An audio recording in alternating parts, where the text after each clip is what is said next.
guyyaa akkam jirtanii nagaa jirtu an Dr. Arumsaadhaan akkam fayyaa keessanii akkuma kanaan dura har'as mata duree tokko qabadhee isinii dhufee jira. Warroonni chaanaalii kanaa faaraa taatan subscribe like gochuudhaan asuma maatii keenyatti akka dabalamtan isin affeerra. Kanaan alattis warroonni kitaaba keenya furtuu fayyaaf jedhu argachuu barbaadan mana kitaabaa naannoo keessan jiru gaafachuudhaan kitaaba keenya naannoo jirtanii argachuu ni dandeessu. Karra kallattiidhaan gara mata duree keenyaa deebinu. Mata dureen keenyaa sababoota yookiin rakkoolee carraa ilmoo dhabuu yookiin dhala dhabuu dhiiratiif nama saaxilan jedha. Asirratti wanti beekamuu qabu dhala dhabuu kan jedhamu namoonni haati manaa fi abbaan manaa waggaa tokko oliif walqunnamtii saalaa hin daangeffamne kana hin jedhu osoo mala ittisa ulfaa tokkooyyuu fi akkasumas kondomii oduu fayyadamanii waggaa tokko oliif waliin godhanii daa'ima kan hin arganne ta'e dhala dhabuu jedha jechuudha. Kunis sababoota abbaa manaa yookiin haadha manaa yookiin sababoota isaan lachiitirraa ka'ee dhufuu danda'a. Kanaaf sababa dhala dhabuutiif haati manaas abbaa manaatis yookiin isaan lachuu ta'uu danda'a jechuudha. Sababa kana haa ta'uuti malee hawaasa keenya biratti kan beekamu maalidha? Yeroo baay'ee dhala dhabuu kanaaf akka haadha manaa qofaatti kan godhamee ilaalamu kun sirrii miti. Abbaa manaatis qooda guddaa qaba jechuudha.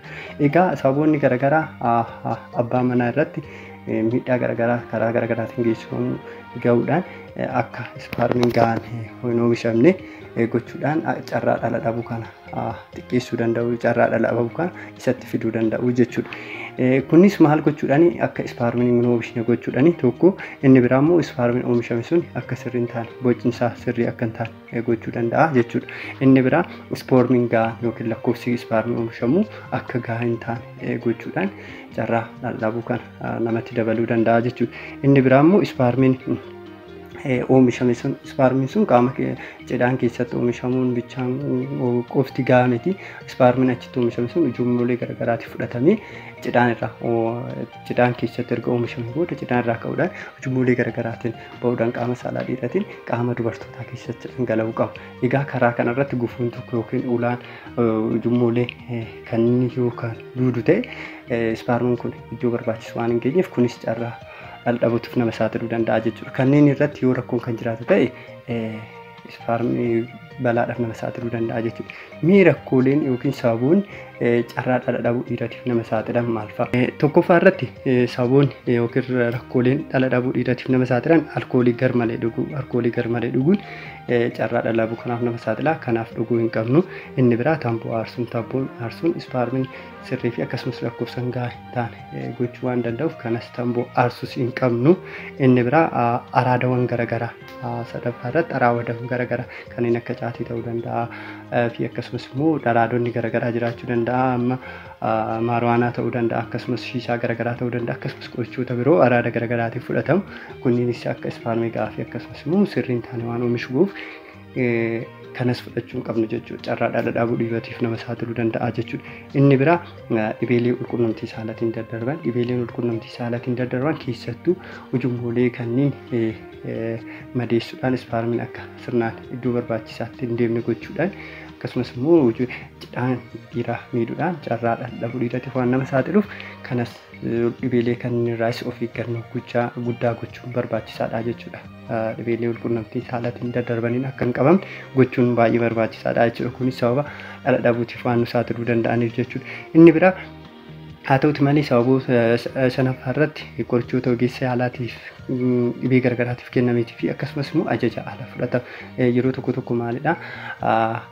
Qorichoonni mana yaalaatiif dhibee garaagaraatiif namaa kennamu tokko carraa dhala dhabuu kanaatiif nama saaxiluu danda'a. Akkasumas immoo caljannee qorichoonni mana yaalaatiif dhala dhabuu kanaaf waan nu saaxiluu danda'aniif ajaja ogeessa yaalaatiin ala fudhachuu hin dandeenyu. Inni biraa immoo yoo qoricha fudhan qoricha san saayid ifeektii jiru yookiin miidhaa dalgaa jiru ogeessa yaalaa san mariisisuu qabna jechuudha.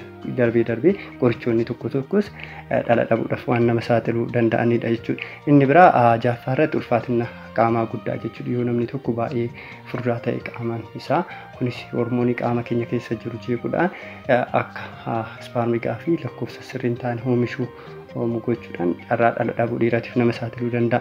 Inni biraa ho'a garmalee naannoo cinaaditti uumamu keessatti uffata dhiphaa torbaffaa irratti putaantaa dhiphaa kan nama qabuu fi akkasuma yeroo dheeraadhaaf moobaayilii yookiin laaptooppii ho'a ta'e naannoo cidhaanii keenya irratti qabachuun kunis maalidha iddoon cidhaanii jiru qaama keenya irraa tempereecheraan gootiin gadi bu'aate kan argamu kunis maalidha ispaarmiin keenya tempereecher kana barbaachisa waan ta'eef jechuudha tempereechera gadaanaa waan isa barbaachisuuf jechuudha yeroo kanatti maalidha yoo ho'i guddaan kan uumamu ta'e jechuudha naannoo cidhaan keenyaa sunitti ispaarmiin sun sirrii akka hin taane gochuu danda'a jechuudha haalli uumama isaa sunis ta'e lakkoofsi isaa sunis akka sirnaan uumamne waan gochuu danda'uuf yeroo baay'ee utaantaa uffata nu qabu gochuu hin qabnu akkasumas immoo ho'a naannoo cidhaanii keenya jiru yeroo dheeraadhaaf laaptooppii keenya achirra godhannee taa'uu akkasumas immoo kiisii keessatti mobaayilii ho'aa naannoo tuttuquu danda'u irratti kanneen irraas of qusachuu qabnaa jechuudha isa kanaa jechuudha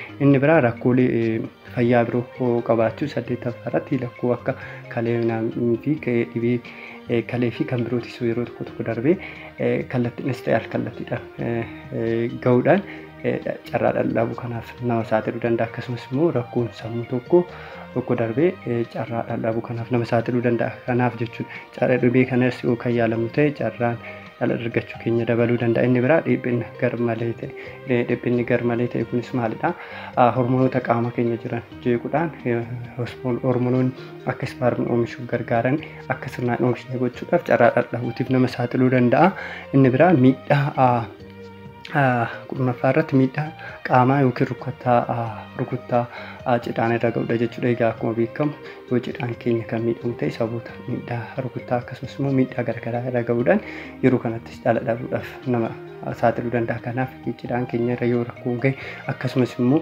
yeroo tokko maalidha hiddi dhiigaa cidhaanii ofirra daanna'uudhaan inni gara cidhaanii keenya irra itti dhaqu akka hin jirre taasisuudhaan akka miidhaa irra ga'u gochuu danda'a jechuudha keessattuu yeroo dhukkubbiin lafumaa ka'e dhukkubbiin walitti fufiinsaa cidhaanii keenya irra jira ta'e dafnee gara mana yaalaa deemnee laallamuun baay'ee murteessaadha jechuudha yoo rukuttaanis jiraate rukuttaan saniif mana yaalaa deemnee yaala hatattamaa argachuun dirqama jechuudha kunis fuulduratti carraa dhala dhabuutiif waan nu saaxiluu danda'udha jechuudha inni biraa 11ffaa irratti rakkoolee hormoonii garaagaraatiin wal qabateen egaa sababoota qaama keenya keessatti sababoota garaagaraatiin hormoonii sammuurraa maddu ta'uu danda'a akkasumas cidhaan irraa ba'uudhaan sababoota garaagaraatiin kan jeeqamu ta'e carraan dhala dhabuu saaxiluu danda'a jechuudha yeroo kanatti mana yaalaa deemnee haala hormooniin qaama keenya keessatti sirraa gochuun waan danda'amu yeroo kanatti haala kanaan sirreessuun ni danda'ama inni biraa rakkoolee uumamaa qaama saalaa dhiira irratti jiraatu ta'uu danda'a sababoota garaagaraatiin